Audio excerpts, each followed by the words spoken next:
2014 आधी अजितदादा सुद्धा अख्ख्या महाराष्ट्रभर फिरत होते, पण तुम्ही जर बघितलं तर सर्व नेते जे होते जे साहेबांबरोबर असायचे त्यांच्या भाषणामध्ये 60% वेळ ते पवार साहेबांच्या कामाबद्दल बोलायचे आणि साहेब सुद्धा अख्ख्या महाराष्ट्रभर तिथे फिरत होते।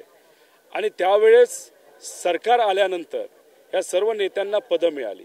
पदं मिळाल्यानंतर त्यांनी विकास निधी आपापल्या मतदारसंघामध्ये नेला। पदच जर मिळाली नसती, सत्ताच आली नसती तर विकास आपण करू शकलो असतो का?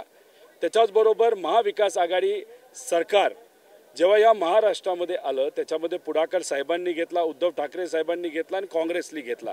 मग हे जे सर्व नेते आज पलीकडे भाजपबरोबर जाऊन बसलेले आहेत ते सुद्धा नेते झाले, ते सुद्धा मंत्री झाले आणि मंत्री झाल्यानंतर मोठ्या प्रमाणात विकास निधी त्यांच्या मतदारसंघामध्ये महाविकास आघाडीच्या काळामध्ये या सर्व नेत्यांनी तिथं नेला। अजितदादांच्या बाबतीत बोलायचं झालं तर बारामती विधानसभा मतदारसंघाच्या बाबतीत बोलायचं झालं तर महाविकास आघाडी काळामध्ये ते मंत्री असताना 3000 कोटी रुपये त्यावेळेस त्यांनी बारामती तालुक्यामध्ये आणले होते। महाविकास आघाडी सरकार साहेबांच्या प्रयत्नाने तिथं आलं, त्यावेळेस तुम्ही विकास निधी मोठ्या प्रमाणात आणला आणि त्या विकास निधीच्या माध्यमातून जी काही कामं तिथं झालीत मग त्याच्यामध्ये साहेबांचं सुद्धा क्रेडिट आहे ना। मग आपण भाषणामध्ये बोलत असताना तुम्हीच सगळं केलं असं जेव्हा सांगता हे किती लोकांना पटणार आहे हे सुद्धा दादांनी कुठेतरी तिथं सांगावं। मला भाजप आणि महाजन कुटुंबाचं नातं माहिती आहे, आता जागा जाहीर झाल्याने पुन्हा महाजनांचं तिकीट कापलं भाजप। आता महाजन साहेबांनी त्या काळामध्ये भाजपसाठी खूप काही केलं हे जग जाहीर आहे। दुर्दैवाने महाजन साहेब आजच्या काळामध्ये भाजप बरोबर नाहीत आणि या जगामध्ये नाही आहेत, मोठे नेते होते। आणि मग अशा परिस्थितीमध्ये पूनम महाजनांचं तिकीट जर काटलं जात असेल नाही तर कापलं जात असेल तर खरं तर बीजेपी बदलली असं कुठेतरी म्हणावं लागेल। कारण बीजेपीमध्ये इम्पोर्टेड जे नेते आहेत काँग्रेस राष्ट्रवादीचे त्यांना सगळ्यात जास्त जागा मिळालेल्या आपण सर्वांनी बघितलेल्या आहेत आणि जे निष्ठावंत आणि पूर्वीपासून त्यांच्याबरोबर राहिलेले आहेत नाही तर त्यांचे पुढची पिढी आज भाजपमध्ये काम करत आहे प्रामाणिकपणे, त्यांना कुठेतरी तिकीट मिळत नसताना आपल्या सगळ्यांना बघायला मिळतं। त्यामुळे भाजप बदललेली आहे आणि ही बदललेली भाजप अनेक निष्ठावंत भाजपच्या कार्यकर्त्याला ही पटत नाही।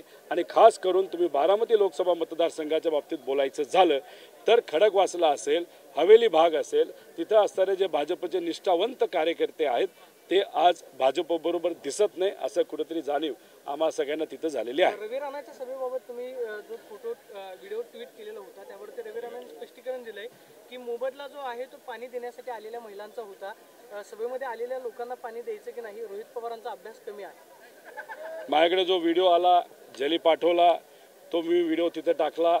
त्या बाबतीत आम्हाला काय वाटलं आम्ही तिथं बोललो, त्यांना काय वाटलं ते तिथं बोलले। पाणी देण्यासाठी तुम्ही जर एवढा खर्च केला असेल तर तुम्ही तुमच्या खर्चामध्ये तो खर्च दाखवलाय का हे कुठेतरी तिथं सांगावं।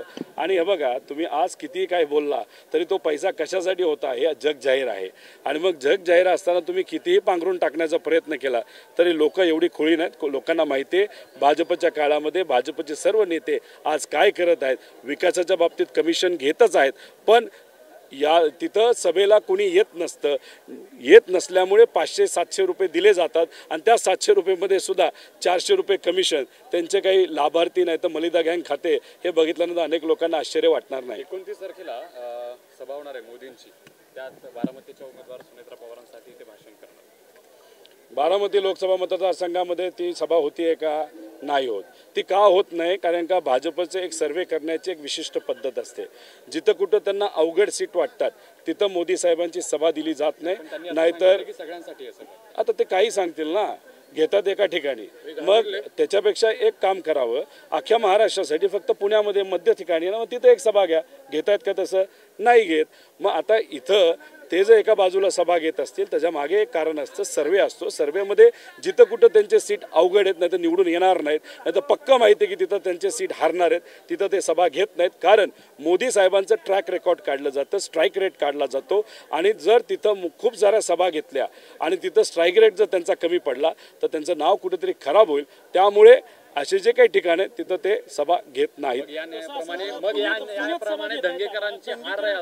असं नाही, दंगेकरांच्या बाबतीत काय झालंय की हे हक्काचं भाजपचं ठिकाण होतं, हक्काचं भाजपचं ठिकाण असल्यामुळे इथं आत्ताच्या सर्वेमध्ये दंगेकर साहेब जे आहेत जे मायनसमध्ये होते आता बऱ्यापैकी प्लसला गेलेले आहेत आणि भाजपच्या जे कोणी मोहोळ आहेत त्यांच्या पेक्षा 7-8% पुढे गेलेले आहेत. त्यामुळे कुठेतरी असं वाटतं की जे ओरिजिनल भाजपचे कार्यकर्ते जे आज नाराज आहेत भाजपवर, मोदी साहेबांचा चेहरा बघितल्यानंतर, मोदी साहेबांचं भाषण ऐकल्यानंतर कुठेतरी आपल्याला काय गोष्टी कव्हर करता येईल. त्यामुळे पुण्यामध्ये सुद्धा काँग्रेस पुढं आहे, पण कुठेतरी त्यांना असं वाटतं की जो पारंपरिक बीजेपीचा मतदार आहे, जो आज नाराज आहे आणि मतदान बीजेपीला करणार नाही, तो कदाचित मोदी साहेबांची सभा झाल्यानंतर वळेल, पण ते स्वप्न बघतात असं आपल्याला म्हणावं लागेल. राहुल गांधी देखील 3 तारखेला पुण्यात सभा घेत आहेत. सुप्रिया सुळेंसाठी सभा घेतली जाते आणि एकूणच पुणे जिल्ह्यातील 4ही लोकसभा जागेसाठी ती सभा घेतली जाते. चांगली गोष्ट आहे, पण त्यांच्या बाबतीत तो सर्वे नसतो. प्रेमाने जिथं कुठं तुम्ही बोलवाल तर तिथे येतात. वेळ असेल आणि जागा असेल तर ते तिथं असतात, कारण का ते प्रेमाची भाषा करतात. भाजपचे लोक द्वेषाची भाषा करतात आणि फार टेक्निकल गोष्टी बोलतात जे सामान्य लोकांना कळत नाहीत. आणि सामान्य लोकांना न कळल्यामुळे 2 टर्ममध्ये सामान्य लोकांना त्यांनी फसवलेलं आहे. आता हे 3ऱ्या टर्ममध्ये सुरू होण्यापूर्वीच लोकांना कळल्यामुळे भाजप हद्दपार या देशातून झाल्याशिवाय राहणार नाही. बारामतीचा निकाल आजवरेन, बारामतीचं लीड आणि इंदापूरचं लीड याच्यावर ते सगळं निकाल लागायचं, पण यंदाचं चित्र थोडं वेगळं दिसतंय. शहराच्या आजूबाजू जो पट्टा आहे, म्हणजे अगदी हिंजवडीपासून इकडे फुरसुंगी उंडरीपर्यंत म्हणजे 6 लाख मतदान आहे, ते तुम्ही कसं खडकवासल्यामध्ये सुप्रियाताईंना कमीत कमी 20,000ची लीड आपल्याला मिळेल. गेल्या वेळेस -60,000 होते, आता 20,000 प्लस म्हणजे 80,000 100% खडकवासला विधानसभा मतदारसंघातून या लोकसभेमधून तिथं लीड मिळालेली आपल्या सगळ्यांना बघायला मिळेल. इतर तालुक्यांची लीड वेगळी. दादा, केंद्र सरकारने खरं तर कांद्यावरची आज निर्यात बंदी उठवली. 3रा टप्पा निवडणुकीचा संपल्यानंतर कुठेतरी त्यांना काय नाही, केंद्र सरकार दुजाभाव करतं. त्यांना फक्त गुजरातचं पडलेलं आहे. त्याच्यामध्ये मी स्टार्टिंगपासून मी तिथं सांगत होतो की जेव्हा मार्च नाही तर एप्रिलमध्ये गुजरातचा कांदा सुरू होणार त्यावेळेसच ते एक्सपोर्टची जी काही ड्युटी नाही तर एक्सपोर्ट बंदी जी केली ती उठवली जाईल. मी जे 2 महिन्यापूर्वी बोललो तसंच घडलेलं आपण सर्वांनी बघितलं.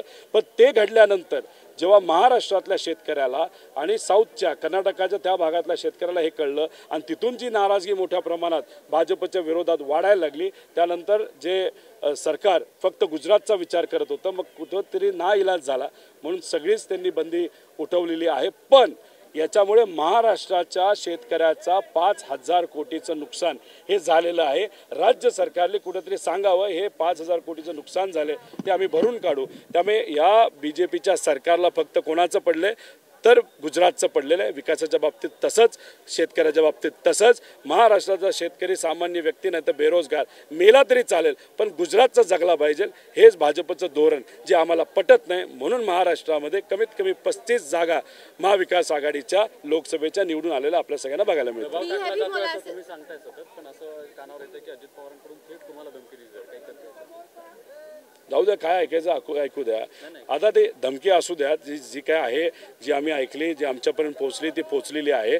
आता आम्ही ईडीलाच घाबरलो नाही, आम्ही कारवाईला घाबरलो नाही. आज भूमिका घेतली, उद्या जाऊन कदाचित अरविंद केजरीवाल साहेबांसारखी सुद्धा माझी परिस्थिती होऊ शकते. मी मुख्यमंत्र्यांची म्हणत नाही, पण आज ज्या ठिकाणी तिथं आहेत तिथं मला सुद्धा टाकलं जाईल, काही होऊ शकतं. पण भूमिका घेणं महत्त्वाचं आहे, लढणं महत्त्वाचं आहे आणि आम्ही सर्वजण बलाढ्य शक्तीच्या विरोधात लढत आहोत.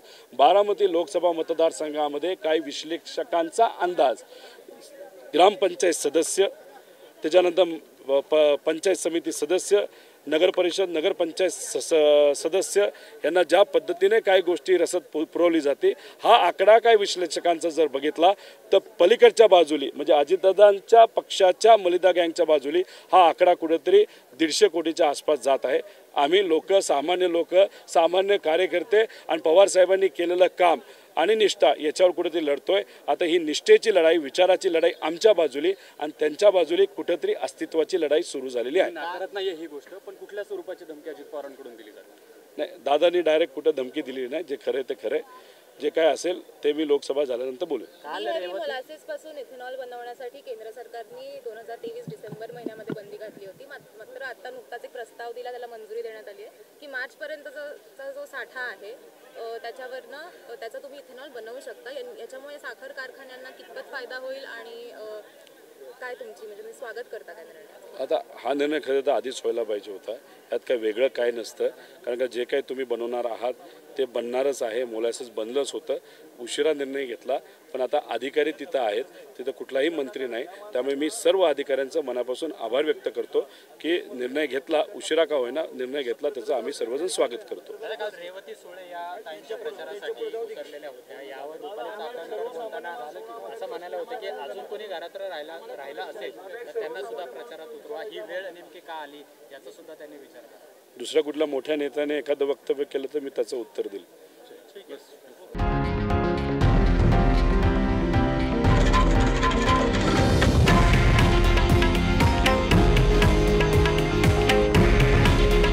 हे आहे देशातील नंबर 1 न्यूज नेटवर्क आणि आपण पाहत आहात TV9 मराठी. काळजी तुमची, हित महाराष्ट्राचं.